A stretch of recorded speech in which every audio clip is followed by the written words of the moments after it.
Hello, YouTube people. What is going on with you all today? Yeah, I'm just enjoying the beautiful sunshine. It's gonna be a bright, bright, bright, sunshiny day. Anyways, I wanted to talk to you about what it means to love somebody. To love somebody. To love somebody the way I love you. Anyways, love is really a touchy subject because different people believe that love is an act of showing somebody something. Like some people believe that you're showing love through sex, which is totally crazy, but it's true. There are people out here that believe the only way you can truly show somebody love is through sex, but it's not true. And some people believe that you could say it and that's good enough, and it's not like that either.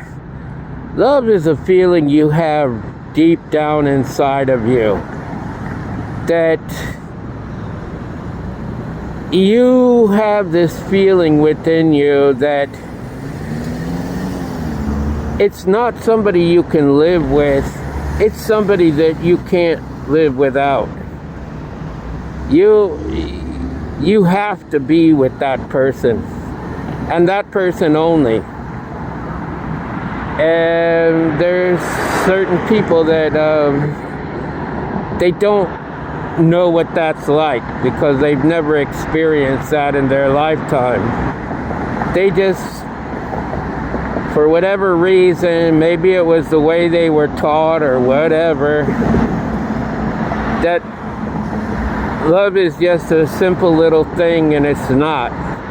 Love is very complex. It's very, very complex. True love is found only once in a lifetime. Sure, you can love somebody truly and then move on to a next person and love them truly because you've disconnected from the first person and put all your love into the next person. But true love is you and one other person. And if there is anybody else involved in that relationship with you that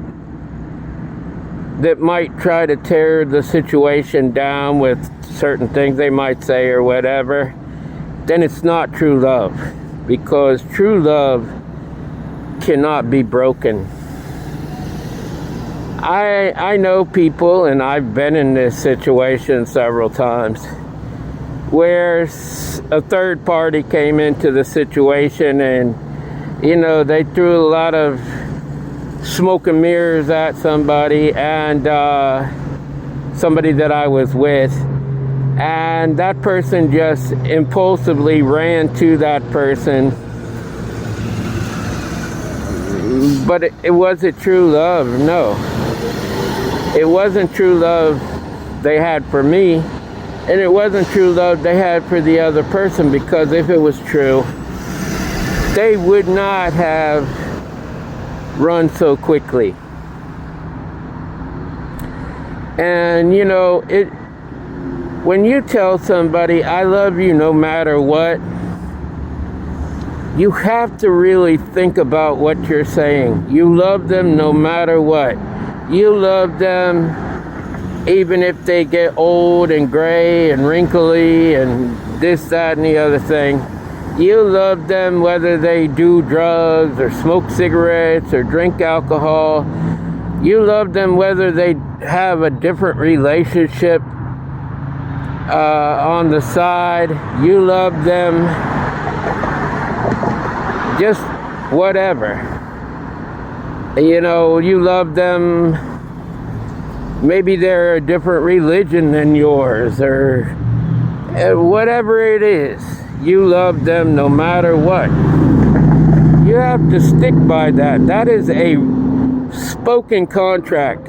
Even in this world today, in our courts, you could speak words and actually create a contract between you and another person just by a spoken word. Unconditional love is a little bit differently. Sure, you love somebody unconditionally, but you're not going to accept just any old type of relationship with a person.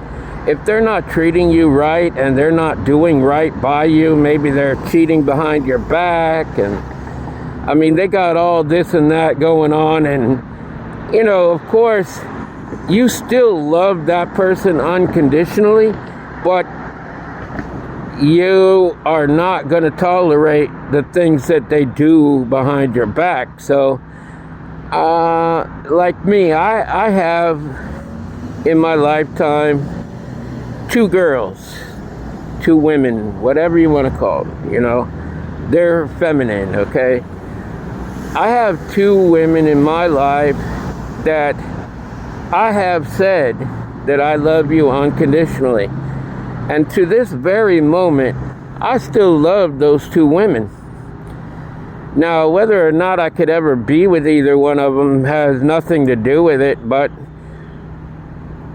it still is what it is. I love them unconditionally. I haven't changed the course of my life to say, well, I no longer love you because of how you treated me or whatever. I can't say that. I can't do that because it would not be within myself to do. I was taught at a very young age to love people. I was taught how to love. I was taught love every day. I could see love within my family, within my friendships, within people that I may have dated and passed along the way. I have seen love over and over and over and over again. So, you know, I am here on this earth to teach people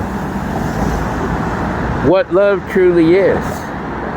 And it is a very difficult situation. If you believe in the Bible, it says that God is love. And if you have God, of course, you have love. If you don't have God and you have something totally different, then you do not have love. Sorry, but not sorry. I mean, it's just that way. And if you don't have love, it means that you are not loving yourself. You don't love yourself. How do I love myself? Well, that is also a very complex subject to talk about. Okay. I love myself because I have taken myself through many adventures. I have had the very worst, and I've had the very best. And I have the very best because I have been through the very worst. I have been through hell and back. Trust me, I have. People will look at maybe one situation. How can you say that you've been through hell and back if you've only been through this or that? It's because you don't know my whole life. Now, I have told you approximately 45% of my life, of course. I haven't told you my whole life. That was just little instances here and there that I went through. I've been through tons more. But I've always chose to use it as a learning background, a learning platform, I have put myself through things that 90% of everybody out there cannot go through. I guarantee 90% of all of everybody out there cannot go through what I have gone through in my life. And that's a fact. And I'm not trying to pat myself on the back for it. I have put myself through that. But it was a course of learning the whole time. Because the way we come out better with ourselves and with other people is to go through really bad situations. If we can conquer going through the really bad situations in our life, then the good is going to be nothing at all to us, right? It's going to come flowing in, and we're going to embrace that, because all of the torture, torment, pain, the very baddest things that could ever happen to you are in your life. And so when you see the rainbow or the ticker tape at the end of the race, then you know that you have accomplished everything that you needed to accomplish in your life. And it's a great, fulfilling atmosphere that you won't want to let go. So you're going to do everything within your power to keep that from leaving your life once you've tasted it. But if you've never tasted it, maybe you're going through trials and tribulations now. But this leads me back to another video. As I said, think back in your past. Think back to a time that you felt happy, that you were happy with a certain somebody that was in your life. Think back to that time. Did you do anything wrong in that whole situation? Because if you did, the best thing to do is to go back to that person and say, look, even if you don't want to be with that person anymore, just apologize to them. You will be absolutely surprised at what might happen if you go back and say that. Your life might flip-flop and turn upside down and everything else. But one day soon, it'll be all for the better. It will. I guarantee it. I am living proof of it. I had to go through my healing time. I had 3 separate women. I told you about all 3 of them. I went to the Philippines. That blew away. Then the next woman came along. It was a test to me. It was a test to me, because that person was exactly the same as the person before her. She was treating me the same way. And because I was in my healing process, I spotted it right away. Like, it didn't take me a couple of years or anything to spot what was going on. And with spotting it like that, I understood what I needed to do. So I went into my investigator mode, and I implicated the lying that was happening to me. I was hurt, yes, but I've gotten over that, of course. I've healed.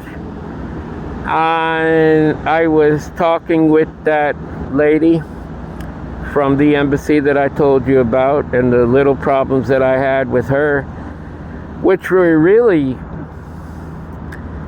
I don't know, they just really were nothing to me. You know, it was me expressing my point of view about something, but she didn't like it. She unfriended me. That's her. you know, good luck, have a nice life, see you, wouldn't want to be you, that type of stuff, you know, because I'm not, you know, if she said to me, Danny, the way that you do this or that, I don't really care for it, I would do my very best to change whatever it is that she didn't like about me.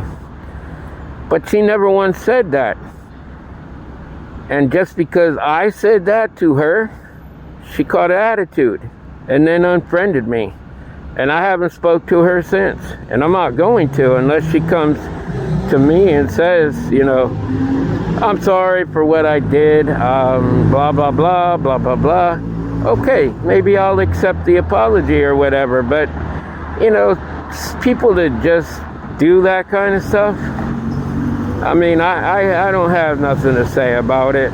They are who they are. You know, you can be the best church-going, praying person on this planet and think you're all this and that. But when it comes down to it, your actions will show who you are. And so that's how I am. You know, I'm not going to judge that person, because I'm not her judge. God is. My Father in heaven, in the third heaven, by the way, He is everybody's judge. And they will get judgment from Him. So, you know, you just let them off into the atmosphere and move right along. Move it on. And, you know, I had to heal from those 3 women. Bang, bang, boom, you know. Within 3 years' time, I have had, you know, little this and that type relationship. You know, really, all of them but one were long distance relationships, and I met the lady in the embassy, but, you know, I had no relationship with her. We were just friends when I met her there. I mean, I only knew her for like a day. And then I went on the plane coming back here, you know, so, but I kept in contact with her. We were just friends at first, and, you know, we talked about it and this, that, and the other thing, and next thing you know, blam, there we are. But, you know, I just wanted to explain that, you know, that's why I don't really choose to, you know, do that kind of stuff anymore. It is very difficult. And I'm not, you know, if you have a good relationship, long distance with somebody, good for you. Happy for you. You know, I'm happy that it's you and not me. But if you do, you do. And it's great. I got no problems with that. Not even one little tiny bit. But, you know, I just felt like I had to do something about it, and I did, you know. But that's 3 different women within 3 years' time that I have dealt with. And, you know, I just had to heal from all of that and learn my lesson as I went. And so I did. And so there it is, you know. Now I'm dating. I'm having a wonderful life, man. I really am. I am just so grateful and thankful for everything that's been going on with me. I really am. You know, I can remember back in the day that I wasn't happy at all, especially when I was married. Oh my gosh. I just was not happy. I wasn't happy. I wished myself out of that relationship just because of the way that I was being treated all the time. And I only gave you one example of it. I mean, my ex-wife said so many things to me that were just totally uncalled for, nasty, you know, just altogether bad. But she always swore she never said it. I never said that, blah, blah, blah. But that's what I said. I look at the source, okay? My ex-wife has bipolar disorder. And if you don't believe it, what can I say? But she does. And like I said, 2 of the doctors said schizophrenic. So, you know, she was just everywhere, all over the place, all onto me at all times.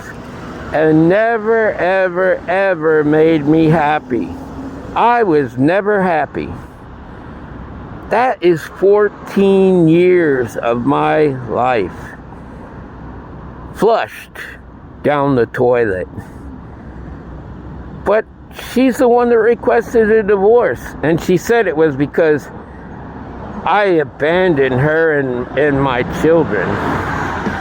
That was the biggest crock of BS that I've ever had put on me.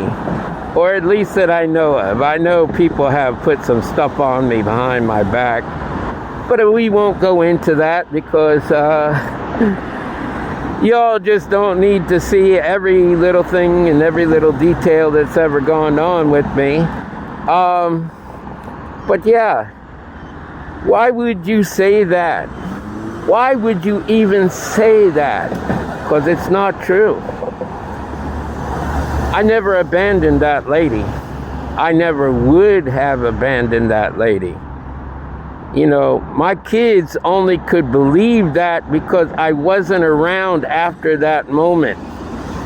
But what they don't understand is I was in a dangerous environment at that time. And they just don't understand it. If you understand the sickness and how that person acted, that person could have killed me in a matter of seconds and swore she never did it. Swore that somebody came through the window and stabbed me in the heart or something. She could do that. And for that reason, I didn't even want to deal with it anymore. I still don't want to deal with it. You know, she told a lot of lies. She was a big liar. And she turned around and said I was the big liar. You know, but that's how it went. And, you know, I can't do nothing about it. I told some stories in my life, but I have came clean on them. Even to you all in YouTube. I have come clean with the lies that I have told. You know, I think that's the better of the 2 people because she swears she never did lie. Oh, I didn't tell no lies, blah, blah, blah. She was the one. But it is what it is. Anyways, I want you to know that I love you, love yourself, love God, and by all means love each other, people. Until the next time, love, peace, and soul.